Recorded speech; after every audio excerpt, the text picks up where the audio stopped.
the road again. This time I'm traveling from Tucson, Arizona to Alamogordo, New Mexico. I have some special cargo in the back, and I'll explain in a moment.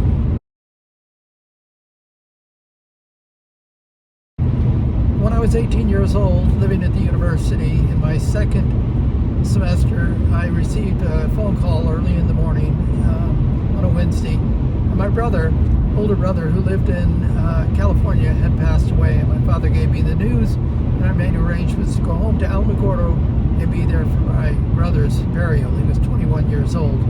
As I said, I was 18. We buried my brother. I returned to the university and went on with my life.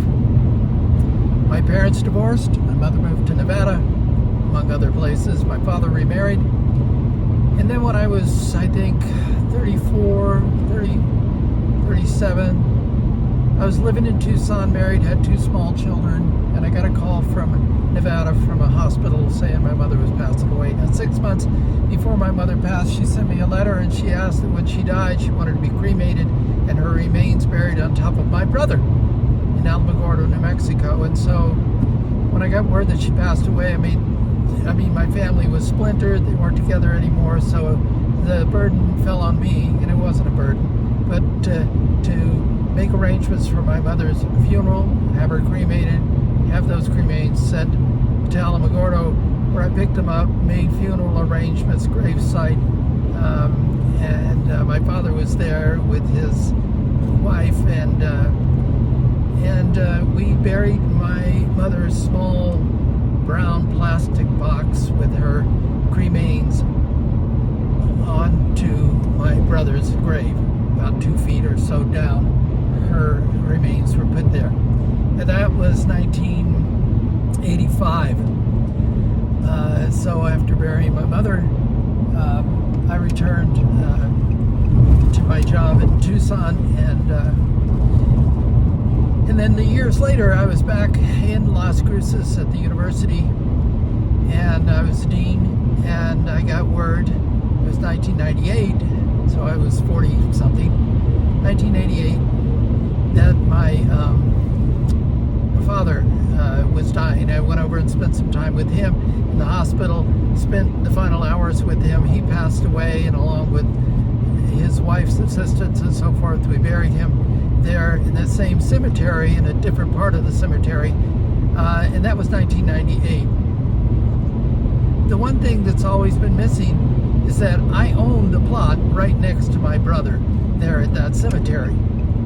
And my mother has never had a stone. There's no stone placed over. My father certainly wasn't in a position to do it, and at the time, life got in the way. I'm to blame, but we didn't put a stone on her grave. And so right in the back here is the stone that I had created by a stone cutter in Tucson, Arizona, and I am taking it over to Alamogordo, where I will meet with the cemetery, same cemetery, and they will lay her stone at the head of the empty plot I own, which is right next to my brother and right next where she is buried.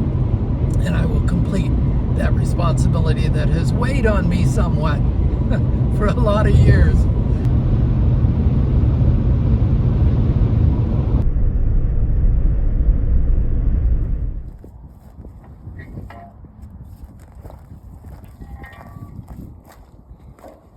Oh, this is nice.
Well, my whole family is in the cemetery now. And they are all able to look up and see the lady in repose. See her right there? Right there. The lady lying on the mountain. She's particularly pretty when they get a dusting of snow up there and it looks like she's got a white, blanket on. And my father literally picked this spot so that he could see her through eternity.